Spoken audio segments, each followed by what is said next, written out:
Anak nakal dari awal sampai hilir, kita ketemu beralumni nih, kamu kan lulusan anak nakal. Kalau di awal kita bilang ini mari adalah sekolah untuk menumbuh kembangkan karakter, dan mari kita juga lakukan berikan asesmen yang baik, yang kemudian akhirnya keluar misalnya, oh intervensinya ternyata harus memberi psikologis dukungannya, karena 100% adalah persoalan keluarga ternyata ketika kami dekati. Jadi bukan semata-mata hanya pergaulan bebas atau ketidakdisiplinan anak ini, tetapi memang tripusat pendidikannya, ada peran orang tua, anak itu dalam hari-hari kok dimintai kata-kata. Kata-kata hari ini, kata-kata hari ini. Yo kata-katanya hari ini KPAI dibubarkan. Buat apa birokrasi tidak fungsi? Ditanya tugasnya cuma mengawasi. Bubarkan aja KPAI, udah selesai. Nambah-nambah anggaran aja. Oke? Temuan KPAI soal siswa dikirim ke barak militer. Ada ancaman. Tak ikut, tak naik kelas. Wow. Tak ikut, kok serem tuh kelas. Ada ancaman-ancaman segala. Menurut KPAI, ancaman itu datang dari pihak sekolah, terutama dari guru BK. Bagi siswa-siswa yang nakal, kamu nggak ikut ke barak militer, nggak naik kelas kau. Jadi ada beberapa faktor anak yang disebut anak nakal dan dikirim ke barak militer itu, terutama ya anak yang tawuran, anak yang merokok, terus anak yang suka bolos, dan kenakalan-kenakalan yang lainnya, begitu ya. Dan sesuai dari wawancara sampel siswa yang dilakukan oleh KPAI itu, penyimpangan yang terjadi pada siswa-siswa nakal ini kebanyakan itu dari faktor itu ya, keluarga ya. Jadi ada yang memang kedekatan sama keluarga kurang karena pertama pengasuhan orang tua yang tidak benar, ada juga yang memang orang tuanya itu broken home, bercerai, terus tidak tinggal dengan orang tua, terus pola asuh yang salah, atau berada di lingkungan yang memang lingkungannya itu kurang baik ya. Jadi faktor utama penentu kenakalan remaja ini itu adalah faktor keluarga ya. Jadi untuk bapak-bapak, ibu-ibu yang punya anak sekolah, tolong diberikan perhatian khusus bagi anak-anaknya ya. Karena kenakalan ini terjadi faktor keluarga, terutama ya, yang nakal-nakal ini kebanyakan kekurangan figur ayah atau nggak ada figur ayah. Jadi hanya ibunya saja membesarkan, ayahnya ada yang merantau atau memang bercerai seperti itu. Jadi untuk bapak-bapak, ibu-ibu yang punya anak-anak, dijaga betul, dikasih perhatian betul, karena takut nakal ya. Keluarga itu mempengaruhi banget terhadap pertumbuhan mental dan karakter anak ya. Jangan sampai anaknya nakal karena kekurangan kasih sayang ya, gitu ya. Soal ancaman ya udah, itu terserah mereka aja lah ya yang punya kewenangan ya. Saya cuman mengingatkan aja dan ngasih tahu kalau ada berita ini gitu ya.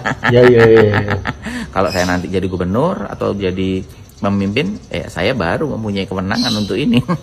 Sekarang kewenangan saya hanya komentar. Jadi mulai lagi aja KPAI untuk bekerja sama urus anak-anak nakal. Kata KPAI, tugas kami hanya pengawasan. Luar biasa. Luar biasa. Gak ada fungsinya dan cuma ngabisin anggaran doang. Diajak sama-sama ngurus anak-anak nakal, malah menolak, bilangnya tugasnya hanya melakukan pengawasan aja. Mantap. Modelan kayak apa coba bilangnya kayak gitu? Harusnya lulu orang yang punya program mendidik anak-anak nakal ini supaya tidak terlibat tawuran, mabok-mabokan, jadi anak yang motor dan lain sebagainya. Kalau nggak sanggup sendirian, bekerja sama dengan lembaga-lembaga lainnya.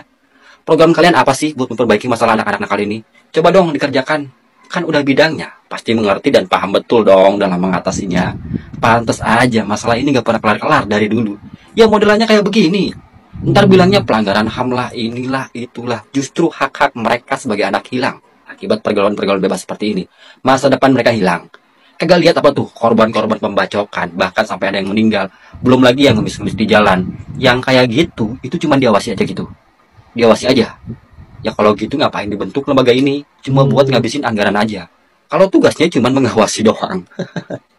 Aneh memang negara ini ketika ada orang yang mulai bekerja untuk merubahnya, malah dikritik. Lulu orang sok pinter, kebanyakan teori doang, prakteknya nol. Kalau nggak bisa bekerja, mending diam aja. Jangan mempertontonkan ketidakbecusan lembaga Anda dalam bekerja. Ampunan dah, nongol kembali nih KPAI, cari perkara lagi. Bener-bener ini tuh termasuk komisi yang dablek kata gua mah, yang ngeyel, yang kagak mau banget gitu menerima kenyataan kalau program tersebut itu program baik, hasilnya itu bagus gitu kan, udah ada.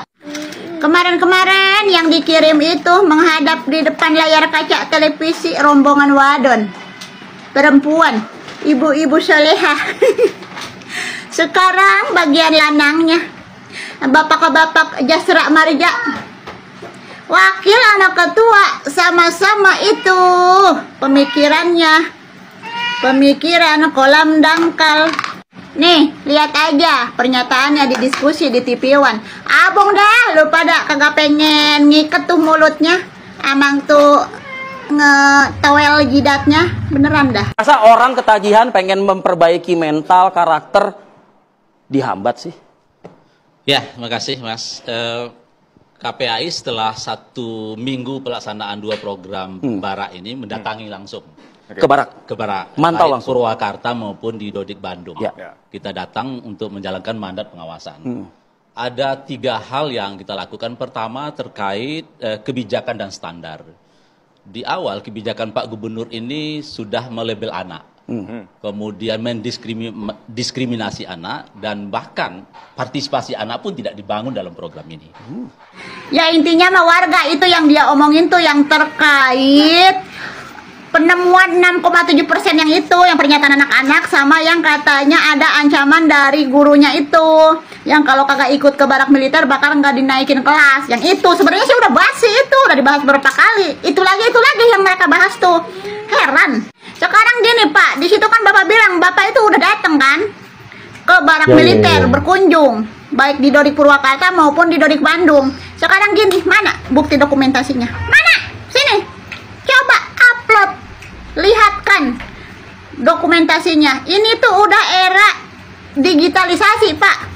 Apapun itu kerja kita, laporan kita itu harus ada bukti digitalisasinya. Mau itu berupa video, mau itu berupa foto, mau itu berupa rekaman.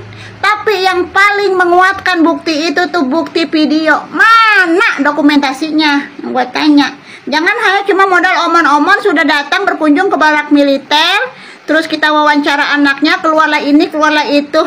Ujung-ujungnya mah pelanggaran, kebijakan ini pelanggaran anak. Tanpa disertai bukti, hoax berarti lo ya. Ngadi-ngadi, kalau kata Bapak kan cuma hayalan. Cuma hayalan doang. Cerita hayalan, cerita dongeng aja udah gitu ya. Intinya mah bukti, dokumentasi. Udah gitu kayaknya emang tim-tim KPAI ini tuh udah pada kuat malu ya.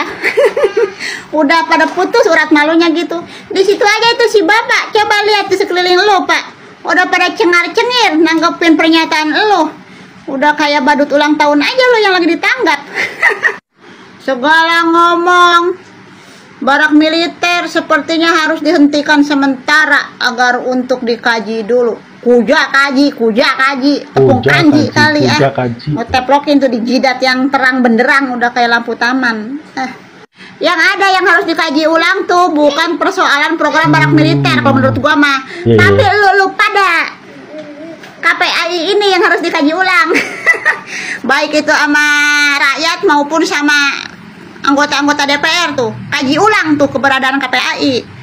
Bukan barak militer yang harus dikaji, keberadaan KPAI-nya, keberadaan kalian pengisi-pengisi KPAI itu di dalamnya harus dikaji ulang. Ngapa modelan-modelan begini sampai bisa jadi Komisi Perlindungan Anak Indonesia ya? Aduh, padahal sama Kaseto juga udah dijelasin. Kaseto masuk di dalam ngeliat bagus itu program. Anak-anak yang mantan-mantan keluar dari didikan barak militer juga udah pada speak up. Orang tuanya juga udah pada speak up, ngasih buktinya ternyata bagus, ada perubahan, dampaknya positif. Hah, lo yang dikaji, hei KPAI, bukan barak militer, gemes gua tuman lu. Kang Deddy Mulyadi alias KDM semprot KPAI. Gua kira permasalahan Kang Deddy Mulyadi dengan KPAI atau Komnas HAM gua pikir udah selesai. Ternyata sama KPAI masih lanjut. Salam APBN, ambil positif, buang negatif. Jadi gua bisa ngeliat video tanggapan semprotannya Kang Deddy Mulyadi terhadap KPAI. Nih videonya yang ini. Saya tidak akan pilih aja saja KPAI satu aja, kan melindungi anak-anak tugas KPAI. Karena melindungi anak-anak tugas KPAI, maka KPAI ambil peran. Gitu. Kalau hanya berkomentar, memberikan rekomendasi, ya apa maknanya? Ambil peran. Sok KPAI mengambil berapa ratus anak-anak di Jawa Barat yang bermasalah, ambil oleh KPAI kemudian bina. Gitu, saya bekerja demi rakyat bukan demi siapapun. Dan ingat loh sama KPAI bahwa hari ini di Jawa Barat apa gubernur pusingnya? Pelecehan anak di bawah umur itu masih. Maju Bapak Aing, gasken.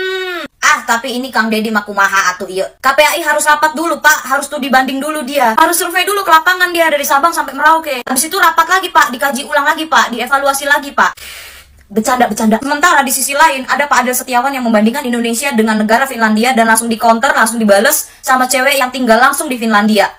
KPAI itu serius deh, kenapa baru pusing sekarang? Kenapa baru huru-hara sekarang setelah Kang Deddy Mulyadi itu turun tangan langsung ambil tindakan terhadap anak-anak yang bermasalah atau terhadap anak-anak yang nakal gitu loh. Selama ini tuh KPAI kemana aja kan? Emang tugas KPAI itu kan Komisi Perlindungan Anak Indonesia gitu kan? Atau mungkin KPAI-nya kekurangan anggaran untuk evaluasi dan turun terjun langsung ke lapangan. Butuh anggaran lebih gitu. Mungkin. Balik lagi gue bilang kayak di konten-konten gue sebelumnya. Kalau cuma teori, semua orang juga bisa ngomong secara teori. Jangan adu orang lapangan dengan orang yang teoritis. Jangan ajarkan teori pada orang lapangan. Kang Deddy Mulyadi itu orang lapangan. Kalau lapangannya aja bisa, apalagi teori. Sedangkan kalau orang yang bisa teori, belum tentu bisa melaksanakan. Gimana Indonesia mau jadi negara maju kalau pemerintahannya aja banyakan komentar, banyakan teori daripada tindakannya? Jangan cuma awal-awal rencana, endingnya wacana. Apa bedanya? Kapan selesainya? Coba deh suruh Menkes Budi Gunadi. Cek gitu, KPAI gajinya di atas 15 juta atau 5 juta. Soalnya kata Pak Menkes Budi Gunadi, kalau yang gajinya 5 juta itu nggak pintar dan nggak sehat. Mungkin KPAI gajinya nggak di atas